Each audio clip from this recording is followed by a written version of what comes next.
Así que, sin más dilación, pues para los compañeros y compañeras que quieran realizar una pregunta, esperamos que el debate sea fructífero, así que ir levantando las manos y pidiendo palabras.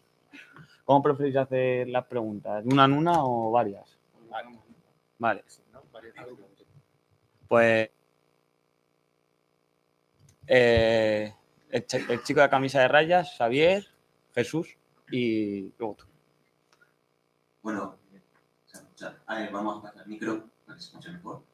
Y solo decir, aprovechar que tenéis ahí libros, por ejemplo, el trabajo garantizado que se ha mencionado, a quien le interese, puede pasarse por ahí. También varios de Gazón, o sea, solo señalar eso. Sí, no sé si tendrá tiempo luego para hablar, pero bueno, ya pasamos a la pregunta.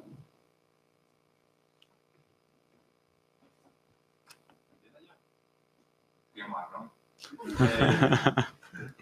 Bueno, yo no quiero entrar, ¿no?, en la trifulca esta que, o sea, el debate lo tenemos ganado contra la teoría monetaria moderna, porque se ve claramente su propuesta, que no es más que la defensa de los intereses de la aristocracia obrera, en la cual lo que tienen es pulirse las plusvalías de la periferia en forma de garantizarse sus derechos, los de siempre, los de esa parte obrera más formada, sino que yo quiero meterme contigo, Mario, es decir, tienes el debate ganado.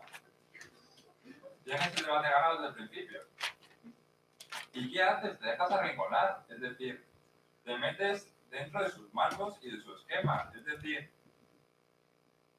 dices muy bien, el dinero es una relación social, hasta ahí muy bien, marxismo puro. Y luego, pero se te olvida añadirle el componente histórico que tiene para el marxismo el dinero como relación social. Cuando estás hablando de dinero en el capitalismo, las relaciones de producción capitalistas, no estás hablando de este billete de 5 euros que tengo yo, que es lo que voy a comer hoy. Eso es dinero, pero realmente el dinero de los que hablan ellos no es dinero como tal. Es lo que Marx entiende como dinero capaz de reproducirse aumentadamente. O sea, ellos están hablando de capital y tú te quedas encerrado en la concepción del dinero. ¿Y qué pasa? Que ellos hacen el mismo juego. Es decir, si ellos cuelan que todo es dinero y no hay capital, claro, te van a decir, el Estado precede al dinero. Y no, el Estado moderno lo que es la culminación total de esas relaciones de producción capitalistas y de ese capital que se está extendiendo como relación social. Claro, entonces le dirás, no, es que el Estado no es neutro. El Estado es el agente, no, ellos se quedan en la idea hegeliana del Estado como agente total, abstracto, capaz de reordenar el pifostio que se monta. Claro, pero tienes que decir, ¿el Estado para quién? Y claro, él te va a decir, no, es que con el Estado legitima la deuda y eso va a poder asegurar. ¿Y qué va a pasar cuando la revolución proletaria cuestiona el propio Estado? Allí se les acaba el panorama. Y es un debate que tienen ganado, así que, o sea, es un debate que tenemos ganado nosotros. Por ello, no deberías dejarte arrinconar en el esquema que te están metiendo ellos, porque los comunistas nos organizamos en torno a la ideología y no en torno a lo que el mundo capitalista ha hecho de nosotros. Ya sabemos quién ha hecho el plan este de boxeo del cartel.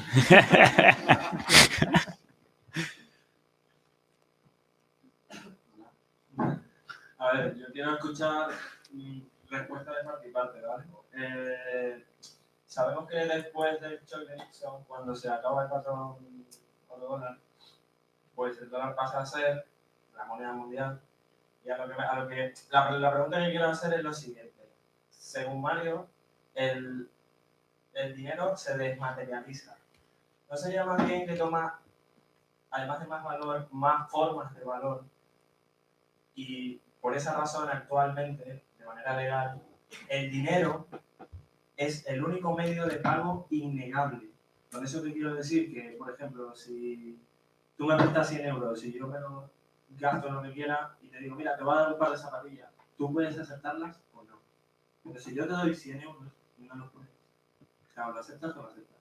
A eso quiero saber. O sea, ¿por qué razón me dicen que el dinero no tiene valor si yo lo veo de esta manera? Ha tomado más formas de valor, se ha materializado de distintas maneras. Que antiguamente estaba amarrado con el oro, que también por esa es una de las razones que actualmente, además de que el oro es un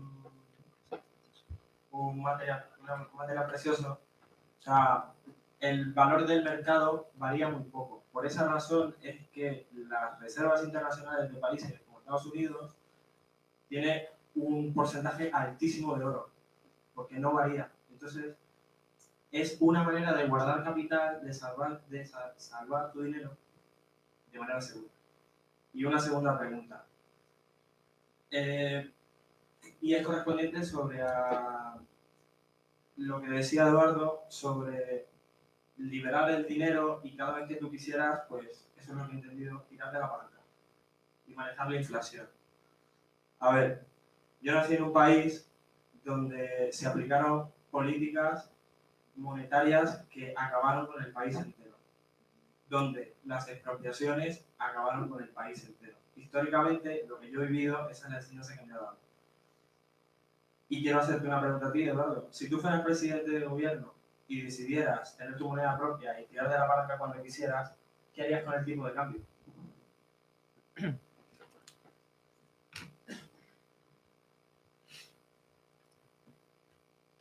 ¿Qué tal? Buenos días. Soy Isabel Arrizabal, soy profesor de esta facultad. Lo primero que quería consignar, que me parece que es importante que explicite, es una felicitación a la Asociación Estudiantil que organiza eventos como estos y además quería particularizarlo. Tuvimos un acto muy interesante en relación con pensiones hace unas semanas que lo moderó una compañera, Laura, y lo hizo muy bien. Creo que el papel que has hecho de Ricardo es para quitarse el sombrero, conduciendo el debate de forma amable, estimulante, muy de agradecer, ¿no? Y facilita, incluso la propia estructura que habéis propuesto, ¿no? Con bloques, facilita la discusión, ¿no? Entrando a cuestiones de contenido, ¿no? Realmente estoy muy preocupado, ¿no? Por no decir escandalizado, porque además en esta sala hay no pocos estudiantes, incluso algunos que no tienen formación en economía, ¿no? Y Eduardo, bueno, yo vengo de una tradición que no se rige por pautas diplomáticas, ¿no? Sino por hablar francamente, fraternalmente. Por eso, en primer lugar, quiero precisar que has dicho varias veces el término comunismo, pero la forma en la que dabas contenido, hay que decir que eso no es comunismo, eso es estalinismo. La mención que se ha hecho de la Unión Soviética. Formular, por ejemplo, la idea de transformar el capitalismo, cambiarlo de arriba abajo. Es decir, no, la tradición comunista marxista, pero no solo, no propone transformar el capitalismo porque nosotros decimos que el capitalismo no es transformable. Proponemos superar el capitalismo, proponemos abolirlo para abrir espacios a resolver los problemas de la gente, ¿no? Eso es incompatible con el comunismo, ya digo, de tradición marxista, y creo que de ninguna tradición que no sea la stalinista. Mira, he anotado, Eduardo, una serie de frases literarias tuyas, ¿no? ¿Por qué renunciar a usar el dinero para acabar con el capitalismo? Joder, es que esa frase ofende a la inteligencia, ¿no? O sea, vamos a acabar con el capitalismo a través del dinero del Estado. ¿Dónde quedan los sujetos, el conflicto, las clases? Es una barbaridad, Eduardo, no se puede decir eso. Es una barbaridad. Xavier... Hablo evidentemente, luego me contestas lo que quieras, ¿no? Es una barbaridad. Sí, pero te pediría que no dijeras que ofende a la inteligencia cosas que he dicho porque me parece ofensivo. Pues lo siento, ningún problema, disculparme, pero ofende a la inteligencia económica y política decir, no ofende, da igual, ¿no? La frase, ¿por qué renunciar al dinero para acabar con el capitalismo? Hostia, es que cualquiera que piense mínimamente, que comprenda mínimamente de qué va esta movida de los procesos sociales, tiene que escandalizarse y tiene que sentirse ofendido. Dices, no hace falta quitarle a los ricos. Luego diré cuál es la debilidad teórica que hay detrás de todo esto. Más bien la negación de la economía política que hay detrás de todo esto, ¿no? Quizás sea, por tanto, referente al Ayuntamiento de Madrid, donde se jactan de que pagan más deuda que nadie, es decir, de que hacen más transferencia de recursos de todos a capital financiero, particularmente especulativo, en una ciudad como la de Madrid, con tantas carencias de infraestructuras educativas, sanitarias, viarias, de todo tipo. Dices, el desempleo es una decisión política. ¿Dónde queda lo que intentamos explicar? El proceso de acumulación. ¿Quién conduce el proceso de acumulación de capitalista? Los capitales compitiendo. No viene de ahí el desempleo, viene de una decisión política. Y esta idea totalmente idealista, totalmente administrativa, que hay algo que sale no sabemos de dónde, y es que lo que decide Es contraria a los fundamentos más elementales de cualquier planteamiento teórico mínimamente solvente. Dices, hay que separar teoría y política, aunque luego decías que no estás de acuerdo con el griego, que es lo que hacía. Dices, el Estado controla una parte del mundo. El Estado controla una parte del mundo. ¿Nos damos cuenta qué significa esa frase? Que hay una capacidad por parte de los Estados de actuar por encima del regulador de la economía capitalista. Controla una parte del mundo. Esa visión idealista, sacamos el Estado de la expresión que tiene como resultado de unas relaciones de producción, de unas relaciones sociales, y el Estado puede hacer cualquier cosa. El Estado no tiene límite de financiación, pero, claro, es que no has dicho la palabra producción. Incluso cuando has hablado de valor, has confundido reiteradamente, has mezclado. Has mezclado valor de uso y valor. Por tanto, imposibilitando cualquier orden explicativo. La cuestión del cuchillo, Felipe González decía gato negro, gato blanco, que hace ratones, ¿no? Dices, me puede dar la utilidad que me plazca. Y no es verdad, porque hay leyes sociales. Y no leyes en un sentido jurídico, sino en un sentido del regulador del proceso económico. No, la robotización, con ella no podemos hacer lo que nos plazca en el marco social capitalista. La robotización no es compatible con aumentar el bienestar social capitalista. La robotización va a provocar más desempleo, más precariedad. Porque no podemos hacer lo que queramos, combinarlo a discreción, como si fuera cualquier jueguecito de mesa que podemos cambiar las reglas. Porque las reglas no se determinan administrativamente, son la expresión de relaciones sociales profundas. Es el puñetero ABC con el que nos peleamos en esta facultad con las tonterías que nos cuentan de que se puede explicar todo desde arriba. Y decimos que no, que lo que se expresa arriba en el intercambio, en la circulación, en el terreno monetario es expresión de relaciones sociales, de la sociedad organizada en función de sus intereses materiales, en clases, en conflicto de clase. Para poder decir eso, Eduardo, efectivamente, esto dijo Mario, creo, claro, te financiarán, encantados. Si no hace falta quitar a los ricos, pues pide una beca, que igual te la dan. Para ello, hay que negar la economía política. Hay que negar la propia definición de economía más elemental. Como una sociedad se organiza para producir sus medios de vida. Emitimos dinero y entonces los productos se disparan. Cuando hablamos de la financiación es sobre la base de qué posibilidades de consumo eso abre. Entonces, ¿podemos abrir las posibilidades de consumo de las masas, de los trabajadores, sin tocar el nivel de consumos capitalistas? ¿Eso quiénes lo dicen? Quienes defienden el orden burgués. Orden, desorden, como queráis llamarlo. Es decir, no se puede explicar nada sin sujetos. Es el puñetero ABC. ¿Cuál es el elemento neurálgico desde un punto de vista conceptual para entender la sociedad capitalista? Joder, la relación de producción. ¿Cómo se lleva a cabo el proceso de producción? Esto, estáis por ahí, lo sabéis, porque lo decimos mucho en clase, ¿no? Las condiciones de vida, los medios de vida de una sociedad de forma constantemente renovada, sobre la base de la manera en la que se articulan las clases sociales conflictivamente en toda sociedad, que lo es clasista, ¿no? Y hay un regulador. No podemos decir nada, por cierto, en todo caso no podemos decir nada desde el marxismo. Yo creo que sería mejor que se dejara de manosear, pues si no hace falta ser marxistas, y de hecho no te trae muchas ventajas, ¿no? No se puede decir nada. No es esto de, joder, los batidos de frutas, ¿no? Un poquito de plátano, un poquito de kiwi, sabe no sé qué color. No, la teoría no es eso. El análisis teórico se asienta en un núcleo teórico potente que tiene que ver con cómo respondemos a la primera pregunta. En particular, ¿de dónde procede el valor? En el caso de las sociedades mercantiles, ¿cómo se produce el intercambio de las mercancías, que es la forma social que adquieren los bienes? Sin eso no podemos explicar nada, y acabo. Acabo para señalar que, joder, nosotros en la prehistoria, cuando yo estudié aquí la carrera, nos quejábamos de que en primero teníamos de 6 asignaturas solo 3 que molaban, ¿no? Teoría del Estado, sociología e historia, ¿no? Claro, hoy no hay ninguna de esas, ¿no? Y quizás esto explique cosas, ¿no? La formación de un economista es imposible, completamente imposible, sin comprender qué es el Estado. Y de ahí tantos problemas, ¿no? Porque es tentador, ¿no? La idea, literalmente la idea despojada de toda conexión de la realidad. La idea de que yo puedo manejar el Estado libremente, a mi antojo. Pero esa idea, que es una idea puramente ideal, es completamente incompatible con el hecho real que tiene que ver con la base material de los procesos.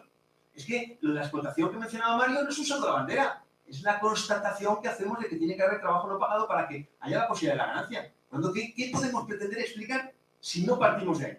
¿Qué podemos pretender explicar con un Estado que no es expresión de las relaciones de producción? Expresión deformada, limitada, de modificación, lo que se quiera, pero expresión al fin.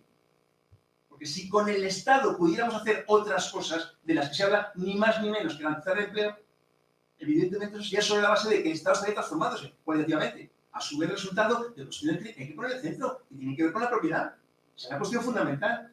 Esa idealización del Estado que lo manejo a discreción es completamente incompatible con toda pretensión de análisis científico. Y tenemos que ser muy serios en eso, si queremos comprender la dinámica de los procesos sociales. La otra pretensión es, bueno, pues jugamos, movemos y todo es cambiable, intercambiable, como si esto fuera un jueguecito. Que no es un jueguecito, que es el resultado de un proceso histórico muy complicado, ¿no? Entonces esa pretensión, que tiene una intencionalidad, no digo en tu caso, yo no sé ni es lo importante, ¿no? Pero tiene una pretensión, todo es compatible.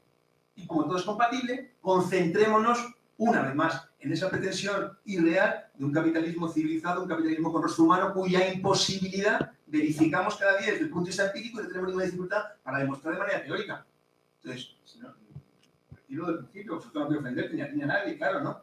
Pero de verdad, joder, con lo dificultoso que es en esta puñetera casa, con tanta animosidad que hay contra nosotros, desperdiciar lo avanzado es una perspectiva crítica que pone en el centro lo que está en el centro, pretendiendo que la discusión tiene que ver con que todo es factible, hostia, eso es de una debilidad teórica brutal y por tanto, con unas implicaciones políticas profundamente reaccionarias, proponiendo a la gente que lucha, que pelea, que deposite ilusiones y que se pueden resolver los problemas a partir de una mejor gestión. Como si hubiera cuestiones desligadas, nada es desligable. Ese es el puñetero ABC del partido. Xavier. Vale, gracias. Espera, bueno, se me ha olvidado tu nombre. Había un chico ahí antes y luego el compañero y aquí. Y con él tomo la ronda, ¿no? Sí. Vale. Cuando os pasen el micro, decir el nombre para que los compañeros se puedan dirigir. Bueno, yo quizá derivando más del marco teórico, tenía una pregunta esencial que es ¿cuál puede ser la utilidad práctica de la teoría monetaria moderna? Porque me da la sensación de que se hace una separación quizá demasiado grande entre el terreno de la circulación y el de la producción. Cuando se afirma, recogiendo la intervención de Mario, cuando se afirma que se puede garantizar el trabajo garantizado, me da la sensación de que se olvida de facto el hecho esencial que es lo que mueve a toda la economía capitalista, que es el beneficio.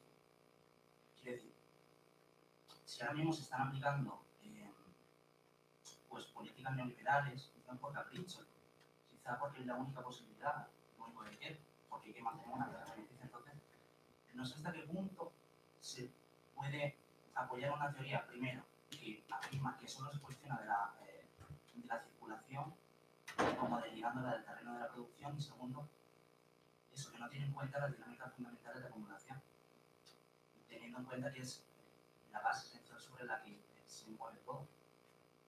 Entonces no acabo de ver la utilidad práctica que puede tener, bueno, pues esa forma de pensar una política reformista que, sin cuestionarse por la propia de la producción, las relaciones sociales,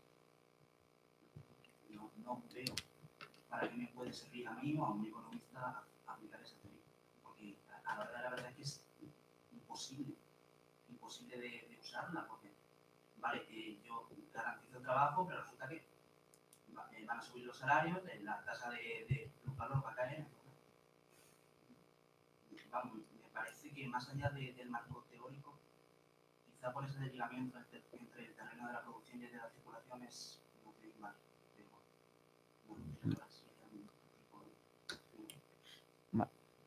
¿Cómo queréis los turnos de palabra? ¿Quién quiere empezar? Lo que os voy a pedir, si en todo caso, para ser lo más breve posible, porque he visto... Van a contestar ellos y luego ya... Vale. Si quieres pedir, que tengo menos. Vale. Yo creo. Bueno, muchas gracias por las preguntas.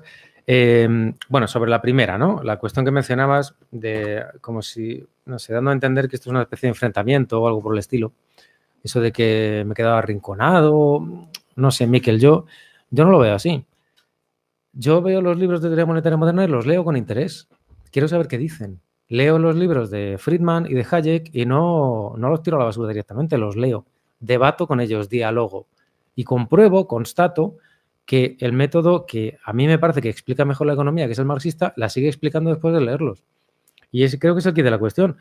Yo debato con Eduardo y le pregunto y quiero saber qué es lo que él ha leído y, por ejemplo, prestación por desempleo, sí, no, tal autor dice una cosa u otra, me interesa. Yo, si me retirara, si en lugar de arrinconarme, lo que hago es irme y en lugar de debatir con esta teoría, lo que hago es centrarme solamente en el marxismo sin dialogar con ninguna otra teoría, lo que estaría haciendo es dándole argumentos, no en este caso a Eduardo, sino a cualquier neoclásico reaccionario, dándole argumentos para que me diga, el marxismo no sirve para nada, plantea utopías, entelequias y no quiere debatir con nadie. Y yo no estoy aquí para eso. Yo debato con él y desde luego no creo que haya habido arrinconamiento, ni que nadie haya ganado, ni perdido, ni nada por el estilo. Eso es en la tele, no estamos en la tele. En la tele la gente gana y pierde, pero aquí no. Estamos en otra cosa, yo creo, no sé. Tengo esa impresión.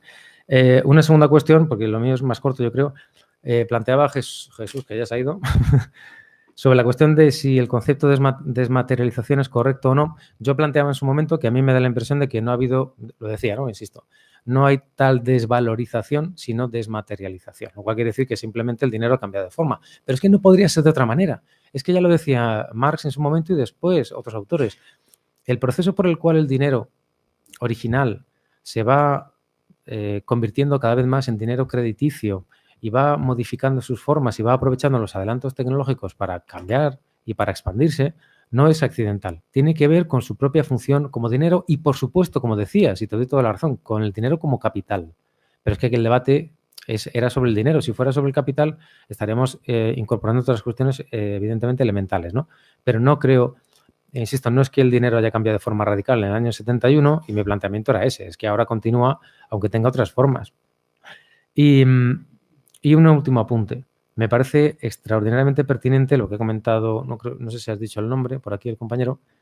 Yo creo que lo he dejado, lo he dicho por ahí, pero quizá no ha quedado del todo claro. Efectivamente, cuando hablamos simplemente de la gestión de la política monetaria, que a fin de cuentas es de lo que estamos hablando aquí, es una gestión solamente estatal y que afecta al ámbito de la circulación solamente. Afectaría al ámbito de la producción de manera indirecta, pero no de forma directa. Y no lo hace porque no puede hacerlo. Si el reformismo entra, este o cualquier otro, si entra en el ámbito de la producción, tiene que entrar en el ámbito de las relaciones sociales de producción. Tiene que entrar en el ámbito de la propiedad y no entra ahí. Podría entrar, es decir, se podría poner en marcha un proyecto de trabajo garantizado que después llevara a una socialización de los medios de producción. Yo lo dudo mucho. No creo que sea un camino factible. Pero insisto, no lo hace no por accidente, yo creo, ¿no? Yo creo que la teoría monetaria moderna no va por ahí porque está en otro ámbito distinto, que además es mucho menos problemático y más amable en ese sentido también, ¿no? Es más fácil modificar la política monetaria. Y termino con una pequeña cosa que quizá crea algo de polémica también con Eduardo. A mí, cuanto más leo sobre la teoría monetaria moderna, y no voy a dejar de hacerlo, más me da la impresión de que es una manera de cambiar de herramientas, pero haciendo lo mismo. En su momento, Keynes y en los famosos supuestos 30 años gloriosos, que ni fueron 30 ni fueron gloriosos ni nada por el estilo, se gestionaba sobre todo a través de la utilización de la política fiscal. Se suponía que funcionaba la curva de Phillips y se toleraba la inflación para conseguir pleno empleo, suponiendo que todo lo demás, la reconstrucción, la financiación por parte de Estados Unidos, la periferia, todo eso no contaba. Como eso evidentemente ahora ha quedado desprestigiado, me da la impresión de que hemos pasado del keynesianismo de la política fiscal al post-keynesianismo de la política monetaria, que es el mismo, ¿cómo es? El mismo galgo con otro collar o el mismo perro con otro collar. Es similar, lo que pasa es que utiliza otra herramienta que a día de hoy, además, tiene la utilidad de, y eso es una utilidad me parece razonable, criticar aquello que es más evidente. Las políticas reaccionarias más evidentes son las que hace el Banco Central Europeo, no la que hacen los estados. Entonces es mucho más, insisto, mucho más aceptable, mucho más amable criticar al Banco Central Europeo antes que criticar a los propios estados, porque se han quedado sin el poder que tenían antes, ¿no? Gracias. Una cosa, Edu, como el chico que ha preguntado la respuesta, o sea, ha hecho la pregunta, se ha ido, pues si quieres solamente vale. Y decir que por si acaso está viendo esto o alguien se lo puede comunicar, que además tiene 2 artículos en tu blog sobre el tema de la cuestión monetaria y Venezuela, si no me equivoco, de la inflación y demás. Entonces me salto esa, ¿no? Sí. Vale, pues lo único que iba a decir es que siendo presidente, o como ha dicho, de un país sudamericano, lo primero que hay que hacer es entender cuáles son las cuestiones macroeconómicas que tiene esa economía en cuestión. Y claro, no es lo mismo realizar actividad de política fiscal y monetaria en Estados Unidos, evidentemente, que hacerlo en un país como de Sudamérica, que por supuesto ha sido totalmente arrasado por políticas neoliberales, ¿no? Y en cualquier caso hay que entender que ese tipo de políticas no son realizadas desde de un Estado con plena soberanía monetaria. O sea, la mayoría de los países de Sudamérica se han endeudado en monedas extranjeras y eso rompe directamente la capacidad de evitar la insolvencia, ¿no? Si tú te has endeudado en tu propia moneda, siempre vas a poder pagarla, pero si te has endeudado en una moneda diferente, no. Y lo mismo ocurre con el tipo de cambio, que era la pregunta que hacía. ¿Qué haría con el tipo de cambio? Flexible. Flexible. Es la única forma de no atar tu soberanía monetaria. Porque si tú tienes que devolver una cantidad de deuda que está nominada o vinculada a otra moneda que no puedes crear, entonces no tienes suficiente soberanía monetaria y puedes quebrar, ¿no? Bueno, Xavier, veo que no estás muy contento con los resultados de uno de tus alumnos. Ya lo siento, pero en cualquier caso, de todas las cuestiones que has sacado, voy a comentarte algunas que sí que me parecen interesantes, no todas, ¿no? Las etiquetas que usemos con los verbos, pues perdonadme si he usado transformar en vez de superar, pero lo que yo tengo en la cabeza es acabar con el sistema. El problema es cómo definimos eso, o sea, hasta qué punto un sistema es capitalista y pasa a ser uno socialista. O sea, es que yo creo que nadie lo tiene claro, porque se puede... ¿Perdón? ¿Pero de cuánto? No hagáis un debate... Pero buena pregunta. ¿De cuánto? De hasta la última panadería, de todas las tierras, de solo el 96%, todo eso requiere límites y desde mi punto de vista es muy difuso y a los límites aunque sea el 100%, no se llega de la noche a la mañana. Yo en la práctica política no veo a la gente con toda la energía posible ni toda la correlación de fuerzas favorables para lograr eso de la noche a la mañana. Entonces yo entiendo que hay que ir acumulando fuerza. Una forma de hacerlo es precisamente con políticas como esta, como la de tener sindicatos, insisto, que no es lo que nosotros aspiramos a tener sindicatos, ni siquiera, como decía, a tener Estado, ¿no? Podríamos incluso decirlo desde un punto de vista menos estalinista, pero en cualquier caso, todo lo que sea avanzar en ese sentido para mí es positivo, siempre que no olvide, por supuesto, cuál es el horizonte, que eso es lo que le ocurre a gobiernos, por ejemplo, como el de Syriza, ¿no? Que obviamente fue una traición y ya que has comentado el Ayuntamiento de Madrid, pues claro, a mí me han echado precisamente por intentar combatir lo que tú estabas comentando, ¿no? O sea, ¿para qué demonios estamos devolviendo deuda antes de tiempo? Si eso significa que le estamos detrayendo recursos de los ciudadanos madrileños para pagar, sobre todo, a entidades financieras que no están precisamente gobernadas en propiedad de gente trabajadora, ¿no? Pues eso es una mierda. Y entonces nosotros intentamos combatir eso y créeme, Xavier, que me dejé hasta la última gota de sudor en intentar que ese mensaje no calara. Desgraciadamente, creo que fue esta misma semana, vi otro nuevo titular de Carmena, además lo hace todo Carmena por lo visto, ha vuelto a reducir la deuda y se vendía como positivo, ¿no? Pues eso es como decía, una tragedia y yo he intentado combatirla, ¿no? Decía, ¿por qué no entiendo por qué te ha cabreado tanto de por qué no utilizar el dinero para superar el capitalismo? Que no entiendo por qué te cabreas, Xavier, ya sé que te encantaría hablar y si quieres luego lo hablamos, pero todo lo que sea tener una herramienta más para poder llegar a ese objetivo final que nosotros tenemos es bienvenido desde mi punto de vista.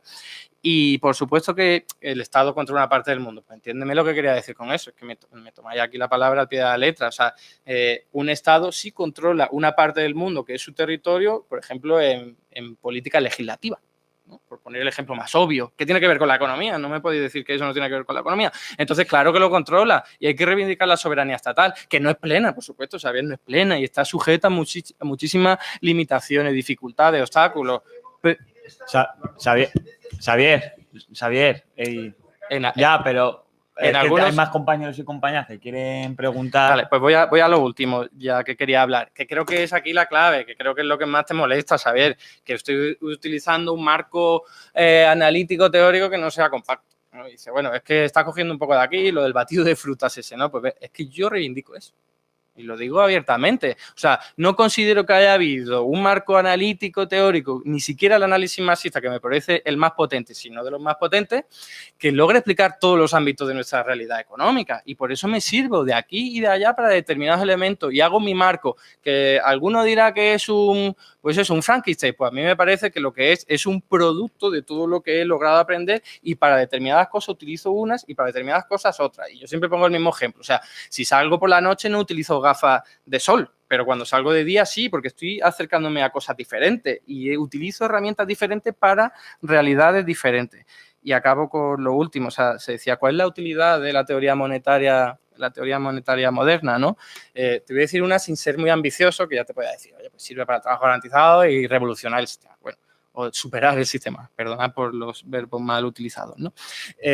Pues fíjate, una muy clara que creo que es donde estamos consiguiendo más resultados y es en hacer comprender a la gente que las políticas de estabilidad fiscal y sostenibilidad presupuestaria no tiene ningún tipo de rigor y que además se le da completamente la vuelta, que me podrá decir, bueno, pero eso yo ya lo sabía, pero es que de verdad que la teoría monetaria moderna ofrece unas herramientas que son potentísimas. O sea, yo cuando empecé a leer esto dije, se me encendió una luz y dije, claro, esto es lo más potente para poder combatir ese tipo de políticas y de reglas fiscales. Te pongo un ejemplo, o sea, yo estoy en un partido, en el Partido Comunista y la inmensa mayoría de mis compañeros se siguen comiendo con patatas y han leído marxismo, serán más o menos marxistas, pero la reivindicación, o sea, la cultura política que tienen es marxista y se comen con patatas eso, porque dicen, oh, es déficit fiscal, es verdad, no tenemos que tenerlo, cuando eso es un error, o sea, decir eso es un error. El déficit fiscal puedes utilizarlo de la forma más revolucionaria posible, ¿no? Y solo para eso me parece que ya tiene mucha utilidad, ¿no?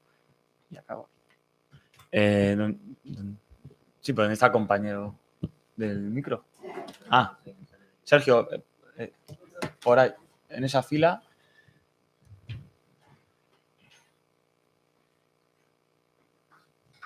Hola, me llamo Víctor y tendría una pregunta por cada uno. Pues usted, Alberto, habló mucho, insistió mucho en el tema de soberanía monetaria, y que bueno, acaba de decir Mario, de soberanía fiscal a soberanía monetaria. Igual, hoy en día no hay mucho margen, ¿no? Pienso en el tema de la Comunidad Europea, pues, el Estado en sí no tiene mucho margen, ni de maniobras fiscales ni de maniobras monetarias. Entonces, no veo tanta insistencia en ese concepto.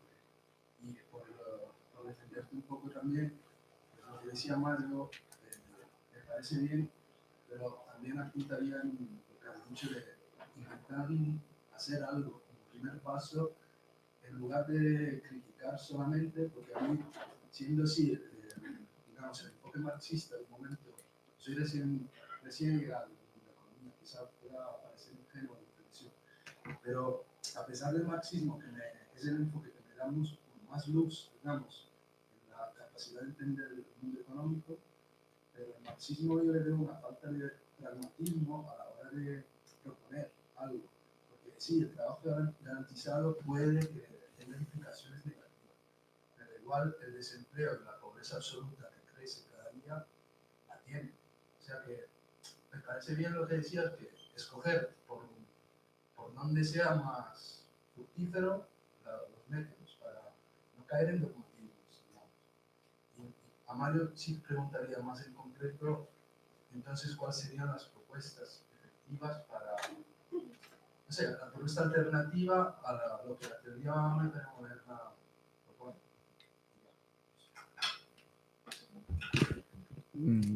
La compañera del jersey verde, luego ya... Hola, soy María. En primer lugar, quería decir que yo pienso que es una contradicción completamente irresoluble decir que a través de la teoría monetaria moderna se puede llegar a la abolición del trabajo. Y en segundo lugar, quería comentar un elemento que ha pasado un poco por encima en el debate, que es el papel del Estado. Creo que la teoría monetaria moderna supondría una concentración de poder brutal en el Estado y, bueno, no es que no estoy segura, es que yo creo que sí, no estoy. Y en este sentido me gustaría ejemplificarlo través del papel de la militarización. Creo que se está dando por sentado que el Estado es algo no neutral, incluso bueno, y no entiendo qué impediría a la teoría monetaria moderna coger a la mitad de ese ejercicio industrial de reserva y añadirlo al ejercicio. Y en este sentido me da igual de qué corte sea el gobierno, que sea de corte que se considere de derechas, que se considere de izquierdas, que se considere de centro, que se considere radical, porque creo que ya se ha demostrado que a la hora de negociar con armas, por ejemplo, con Arabia Saudí, da igual que milites el Partido Popular o el que gane capitalista, que te va a valer. Así que ya está.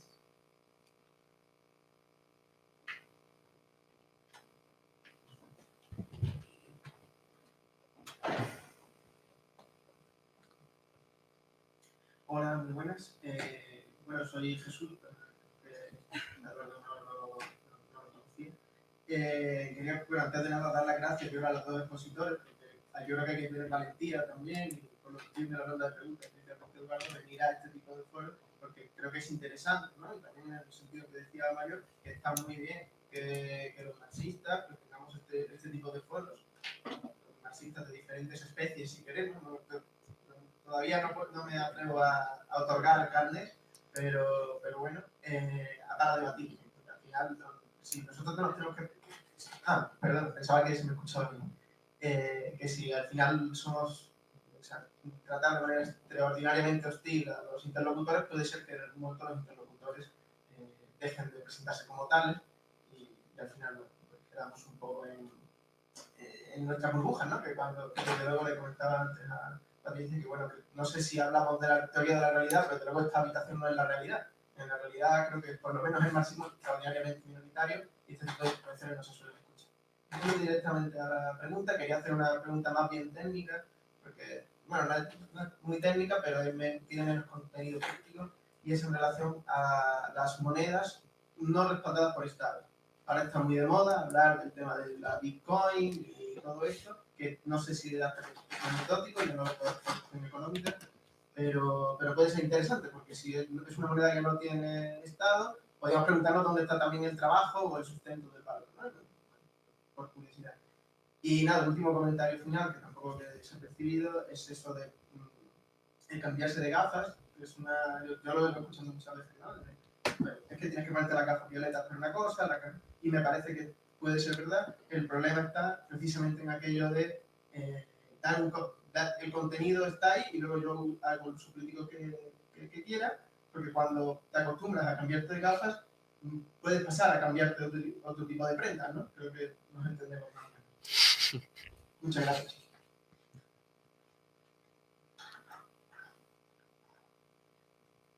Vale, yo quería agradecer a los dos ponentes que hayan venido, ¿no? Creo que es un debate que suscita también mucho interés, ¿no?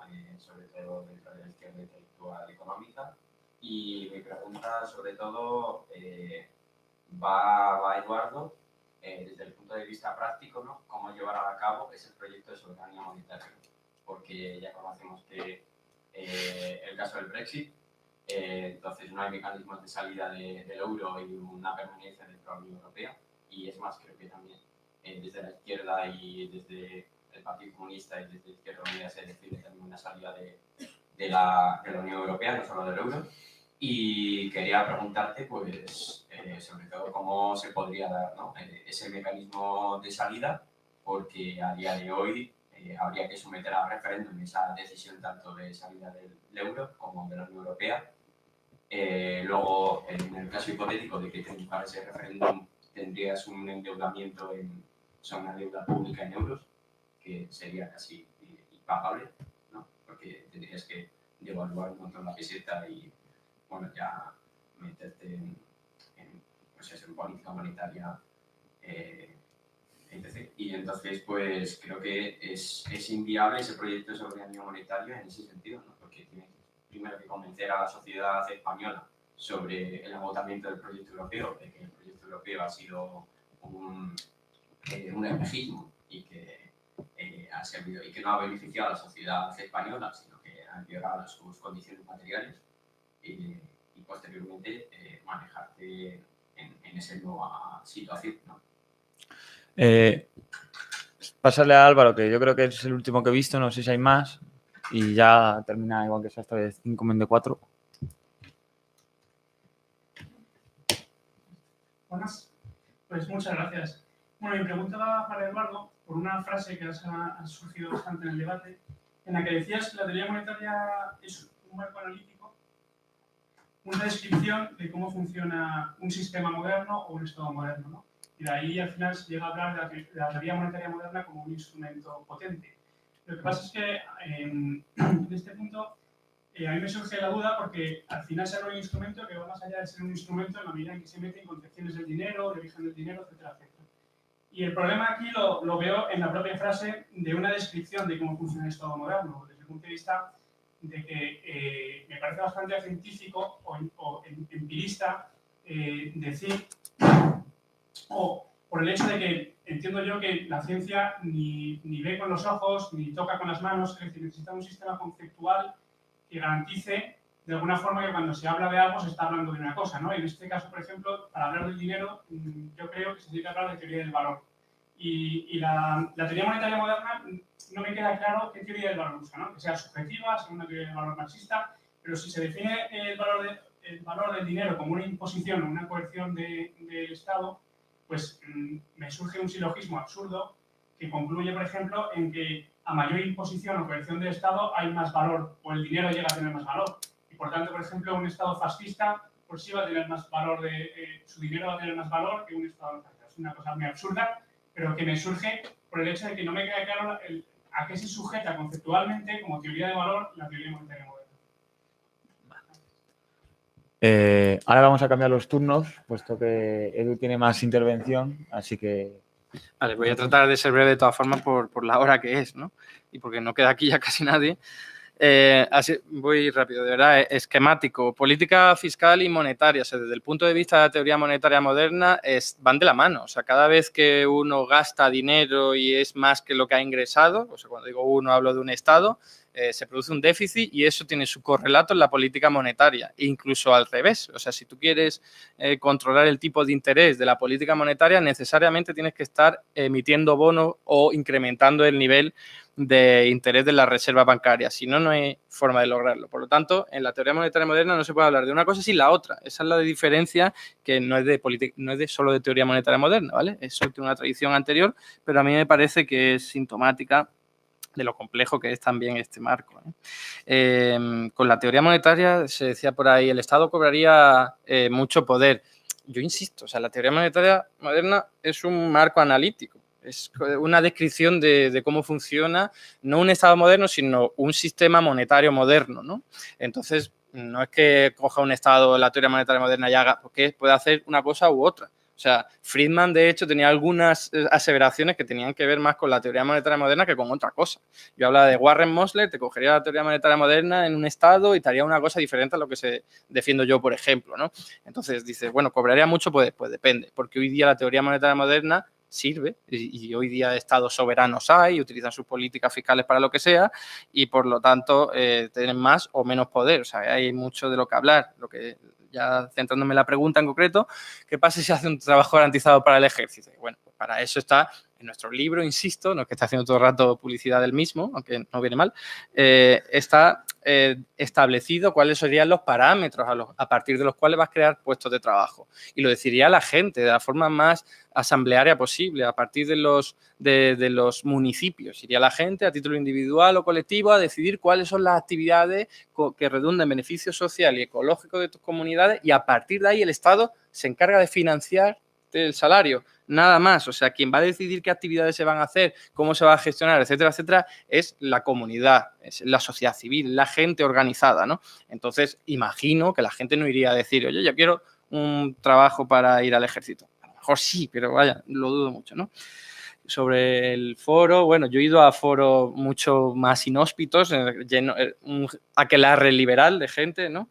Y he estado a gusto, ¿no? Porque ha sido un debate educado en la mayor parte de los casos y creo que eso es bueno. O sea, yo he aprendido mucho de esa interlocución con gente que piensa de una forma muy diferente, ¿no? Y aquí estamos mucho más cerca y también considero igual, ¿no? Que saldré de aquí con mucho más conocimiento y mucho más enriquecimiento de este tipo, ¿no? Entonces, que ya hablando del Bitcoin, pues desde mi punto de vista, como no tiene respaldo del Estado, está fracasado, está destinado al fracaso, ¿no? Y además, bueno, podemos argumentar de 1000 formas diferentes por qué ahora la cotización va hacia abajo y tuvo una burbuja y cayó, etcétera, etcétera. Pero desde mi punto de vista y también de la teoría monetaria moderna, como no tiene respaldo del Estado, está condenado al fracaso, más tarde o más temprano, ¿no? Y las monedas locales, que son así también basadas en la confianza, pues igual, a lo mejor no tienen fracaso porque como se mueven en unas comunidades muy pequeñas, pues que tampoco tiene sentido, ¿no? En teoría monetaria moderna y la cuestión del euro es muy importante. O sea, todos mis compañeros de la asociación de la teoría monetaria moderna, bueno, hay una asociación, ya que estoy, hago aquí mención a ella, todos quieren salirse del euro, porque es como es el desarrollo, es la desembocadura de todo ese análisis de, oye, necesitamos soberanía monetaria para hacer nuestras propias políticas, ¿no?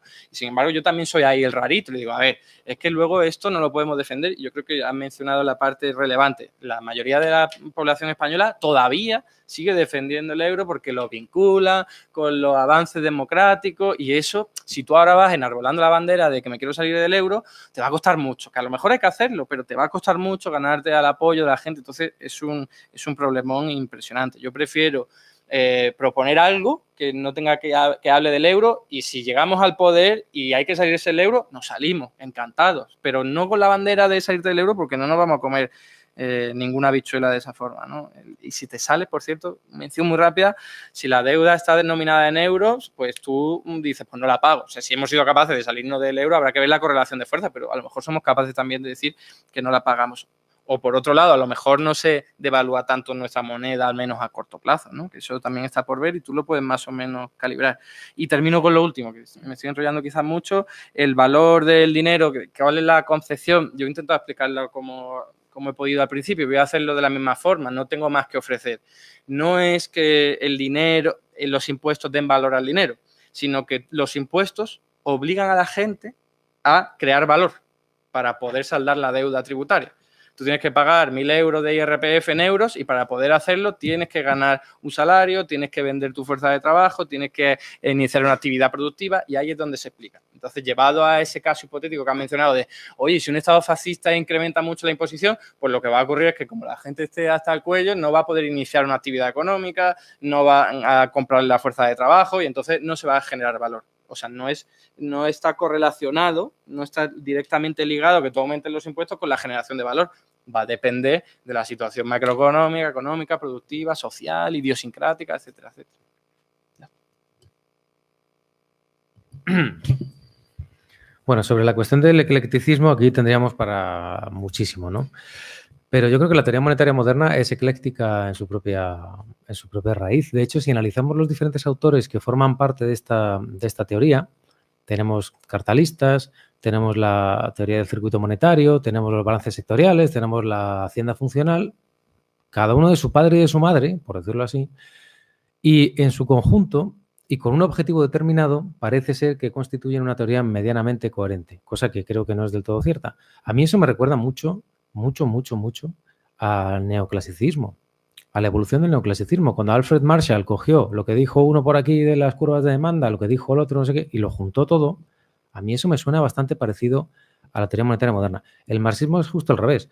Hay infinidad de disputas, de vías distintas, pero el tronco común es el mismo. Y a partir de ahí se desarrolla una teoría. Creo que esto segundo es bastante más compatible con el método científico, ¿no? Por ejemplo, un ejemplo de lo que decía. ¿Se puede compatibilizar el concepto marxista del valor con lo que acaba de decir Eduardo, que la imposición fiscal obliga a la gente a crear valor? ¿Cómo que obliga a la gente a crear valor? Obligará a la gente a trabajar. Pero trabajar no es crear valor directamente. Todos sabemos, los que hemos estudiado marxismo, que crear valor significa trabajar, poner ese trabajo a la venta, conseguir que se realice, etcétera, etcétera, etcétera. Entonces, parece un poco difícil la compatibilidad entre ambas cosas, ¿no? Pero bueno, eso es un tema bastante largo. Un par de cositas más. Decía compañero Vito, creo que era, el falta de pragmatismo de la teoría marxista o del método marxista. Claro. Bueno, son cosas distintas, ¿no? Pragmatismo en el ámbito, en la lógica capitalista. Claro. ¿Cómo vamos a ser pragmáticos? Pues no estaremos defendiendo el capitalismo. Todo lo contrario. Propuestas. El hecho de que parezca que somos solamente críticos negativos y destructivos no es verdad. Aquí hace 2 semanas, creo, tuvimos un acto en el que defendimos con uñas y dientes, como intentamos hacer, las pensiones públicas. Igual que defendemos los sindicatos, que por cierto, comparar sindicatos con el trabajo garantizado como si fueran cosas similares, me parece que se aleja muchísimo de lo que es la realidad, ¿no? Hay algo que tiene un ámbito de clase que viene de abajo y otra cosa que viene de arriba. Pero bueno, el marxismo no se limita a criticar y luego irse a su casa.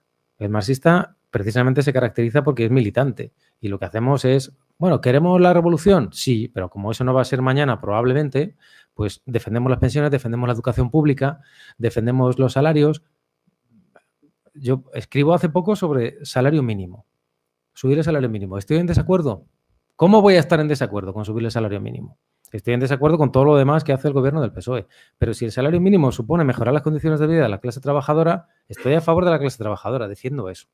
Lo que no puedo hacer es defender una teoría completa, o que se pretende completa, que trate de reformar el sistema capitalista de manera permanente. Es que el trabajo garantizado, a pesar de lo que ha dicho Eduardo, no es una etapa. No pretende ser una etapa hacia una abolición del capitalismo, pretende constituir un nuevo modelo de capitalismo permanente. Y eso es lo que el marxismo no puede defender bajo ninguna circunstancia, no se trata de eso, ¿no? En todo caso, hay propuestas muy sólidas respecto a lo que podría ser una economía no capitalista, una economía socialista. Las propuestas son cada vez más sólidas porque, de hecho, las típicas críticas desde la derecha diciendo que, por ejemplo, el problema de la planificación, no se puede planificar porque son millones de decisiones, lo hace mucho mejor el sistema de precios. Eso con los mecanismos tecnológicos informáticos actuales no es tal. Entonces, por ejemplo, los trabajos de Paul Cockshott sobre planificación económica, un libro que ha salido hace poco, Cibercomunismo, una asociación que se ha creado hace poco respecto a esta cuestión. Ese libro editado por Maxi Nieto. Las propuestas que evidencian la posibilidad técnica de la planificación están ahí. Por lo tanto, no se trata solo de criticar, se trata de proponer. Esa primera propuesta, por ejemplo, de ese libro, es una primera propuesta en un sistema socialista, no comunista del todo. No es un sistema en el que se han eliminado los precios y los salarios. Es una transición, pero es una propuesta clara de cómo se podría hacer.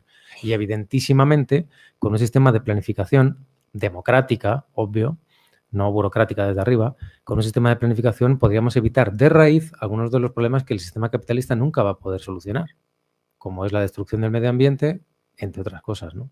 Por cierto, cuestión que la teoría monetaria moderna no trata demasiado. Yo, por lo que veo, el trabajo garantizado podría ayudar a defender el medio ambiente solamente contratando a personas para hacer determinados trabajos como valores de uso. Pero ¿y el resto? ¿Va a hacer que las empresas dejen de contaminar? Es un elemento que es verdad que no está dentro de la cuestión del dinero, pero la teoría marxista, cuando critica el capitalismo, incluye eso también, ¿no? Evidentemente. Y sobre el euro, a mí esto me sorprende un poco porque yo, según el foro en el que nos encontremos, o según el libro, o según el autor, veo que algunos dicen que hay que salirse del euro, digo autores de la teoría monetaria moderna, y otros que dicen que no. Si ese concepto tan claro ni siquiera es del todo evidente o compartido por todos, salirse del euro, ¿y por qué no es compartido por otros? Y ya termino. Porque hay una cosa de la que no he hablado, creo, lo suficiente, y es una impugnación, es negar la mayor. Dice la teoría monetaria moderna que la soberanía monetaria permite al Estado emitir dinero y, por lo tanto, tener total flexibilidad y libertad. La pregunta que yo hago. Soberanía monetaria significa, lo ha dicho Eduardo, significa tipos de cambio flexibles, emisión de moneda propia y deuda solamente en moneda propia. Y yo pregunto, ¿hay algún país del mundo, excepto Estados Unidos, que tenga realmente soberanía monetaria? ¿Podrían tener todos los países del mundo soberanía monetaria? ¿Es eso realmente viable? ¿O es una entelequia que tenemos ahí, un horizonte que nos parece que es el ideal? De nuevo, la palabra ideal. Yo creo que la estructura de la economía mundial, con centro, periferia, semiperiferia, todos los elementos que conocemos, invalida la posibilidad de que todos los países tengan soberanía monetaria. Es que no pueden tenerla. de raíz. Y como no pueden tenerla, es evidente que en los países, de hecho, algunos autores de la teoría monetaria moderna lo dicen, los países periféricos nunca van a poder aprovechar los planteamientos de la teoría monetaria moderna, primero porque nunca van a tener soberanía monetaria. Con lo cual, ¿de qué les sirve a ellos? Es un ejemplo, ¿no?, de lo que estoy planteando. Bueno, creo que ya. Bueno, iba a decir algo sobre el Bitcoin. Yo creo que lo ha comentado. En realidad, tanto él como yo diríamos que Bitcoin no es una moneda real. Él porque el Estado no la apoya a través de los impuestos y yo porque no, porque es una moneda artificial que no tiene valor intrínseco. Bueno, tiene un valor intrínseco del que hemos hablado alguna vez, ¿verdad, Luis? Pero que no justifica de ninguna manera más que es un puro activo financiero de carácter especulativo. No tiene más, ¿no? Simplemente. Gracias. Bueno, vamos con esto cerrado el debate. Ya sé que seguramente haya alguna intervención de algún compañero o compañera, pero la posponemos para el final del debate si ambos compañeros se pueden quedar o si no, ya viendo la dinámica del gusto del debate, pues intentaremos hacer otro y si eso traemos a Rayo también y así ya nos matamos todos aquí. Así que muchas gracias a todos y a todas por asistir. Y que dentro de la asociación también la semana que viene es el miércoles, ¿no? A las 12:30. También, ¿aquí? En el aula 104, el miércoles a las 12:30, la siguiente semana hay un acto sobre economía feminista que lo presenta, que no me acuerdo. No, pues eso. Muchas gracias a todas. ¿No?